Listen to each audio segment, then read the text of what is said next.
بسم اللہ الرحمن الرحیم۔ السلام علیکم ورحمۃ اللہ وبرکاتہ۔ محترم ناظرین، ایک ہندو بیان کرتا ہے کہ میرا نام شیبہ سنوم ہے، میں ہندوستان میں یو پی کا رہنے والا ہوں۔ ہمارے گاؤں میں چند گھر مسلمانوں کے بھی ہیں۔ یہاں بسنے والے مسلمان دنیاوی لحاظ سے تعلیم یافتہ بالکل بھی نہیں ہیں، لہٰذا وہ لوگ بس کھیتی باڑی یا مزدوری کر کے اپنا پیٹ پالتے ہیں، جس کی وجہ سے ان کے مالی حالات بھی کچھ زیادہ اچھے نہیں ہیں۔ ان ہی چند گنے چنے مسلمانوں میں سے ایک بشر نام کا آدمی تھا جس نے اپنی گدا گاڑی بنا رکھی تھی۔ وہ گدا گاڑی پر مزدوری کر کے رزق کماتا اور اپنے گھر والوں کا پیٹ پالتا تھا۔ اس کے علاوہ صاحب استطاعت لوگوں کو چھوڑ کر باقی لوگوں کے لیے یہ گدا گاڑی بطور ایمبولینس اور ایمرجنسی سواری بھی استعمال ہوتی تھی۔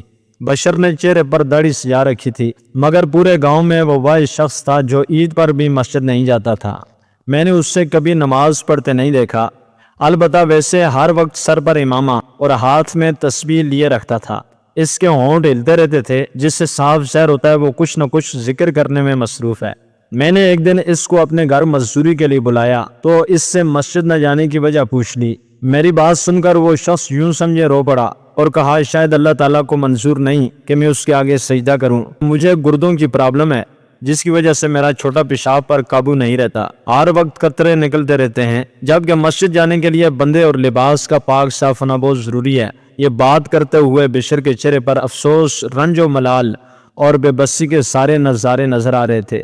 خیر، اس نے اپنا کام کیا، مزدوری لی اور گھر کو چل دیا۔ ایک بار رمضان المبارک کا مہینہ تھا۔ ہمارے گاؤں میں ایک بیوہ مسلمان عورت اپنے 4 بچوں کے ساتھ رہتی تھی۔ بڑے 2 بچے جوانی کی دہلیز پر تھے۔ عورت گھر میں کام کاج کرنے میں مصروف تھی کہ اس سے کرنٹ لگا اور وہ چل بسی۔ اس کی موت کے بعد پتہ چلا کہ اس کے گھر تو شیری میں کھانے تک کو کچھ نہیں تھا۔ کفن دفن اور قبر وغیرہ کے لیے اخراجات کہاں سے آئیں گے؟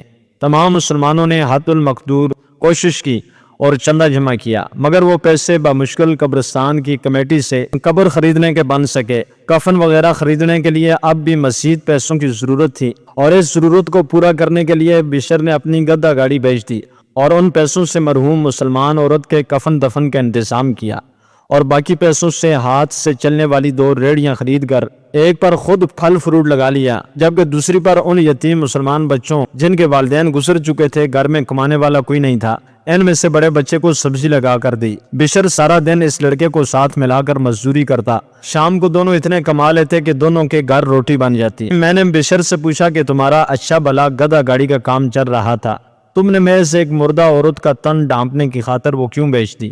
اب کتنی مشقت کے بعد تمہارے گھر 2 وقت کی روٹی بنتی ہے، جبکہ پہلے تم ایک آدھا پھیرا کر لیتے تھے تو تمہارا گزارا ہو جاتا تھا۔ میری بات سن کر وہ مسکرایا تھا، مگر اس کی آنکھوں سے آنسو بہہ نکلے تھے۔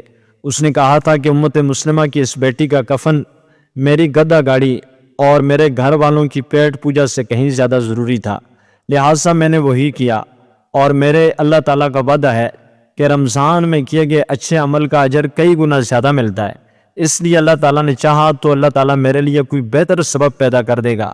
بشر کے جواب سے میں اتنا متاثر ہوا کہ مزید کوئی سوال نہ کر سکا، اور پھر میں نے اپنی آنکھوں سے حالات بدلتے دیکھے۔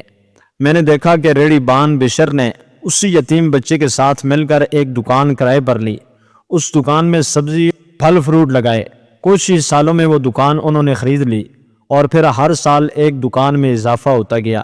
جوں جوں بشر کے کاروبار میں اضافہ ہوتا گیا، توں مسلمانوں کے حالات بھی بہتر ہوتے گئے، یہاں تک کہ ہمارے قریبی شہر کی سبزی منڈی پر پھل فروٹ کے بڑے تاجر مسلمان بن گئے۔ تمام مسلمان باروزگار تھے اور ان کے بچے تعلیم حاصل کر رہے تھے۔ میں نے دیکھا کہ وہی مسلمان جو سارے مل کر بھی ایک عورت کے لیے کفن نہیں خرید سکے تھے، آج جب بشر فوت ہوا تو قبرستان کی کمیٹی کے پاس کئی غریب مسلمانوں کی قبروں کے لیے ایڈوانس پیسے جمع تھے، کئی لوگوں کے کفن کے لیے رقم موجود تھی۔ یقیناً بشر کی موت کے بعد ہمارے گاؤں سے کبھی امت مسلمہ کی کوئی بیٹی بغیر کفن کے قبر میں نہیں اتری، اور نہ ہی کفن کی خاطر در تر پر جانا پڑا۔ بشر کے حالات دیکھ کر میں نے ایک ہی نتیجہ اخذ کیا ہے کہ مسلمانوں کے لیے ایمان کا رشتہ خون کے رشتے سے بڑھ کر ہوتا ہے۔ ناظرین، یہ اللہ تعالیٰ کا قانون ہے کہ جب آپ دوسروں کے لیے جیتے ہیں اور دوسروں کی مدد کرتے ہیں اور دوسروں کے لیے مانگتے ہیں تو پھر آپ کو خود کے لیے مانگنے کی ضرورت نہیں پڑتی۔ حقیقی زندگی تو دوسروں کے لیے جینا اور دوسروں کی خاطر اپنی خواہشات کی قربانی دینا ہے، اور یقیناً ایسے لوگ ہی اللہ تعالیٰ کے پسندیدہ ہیں۔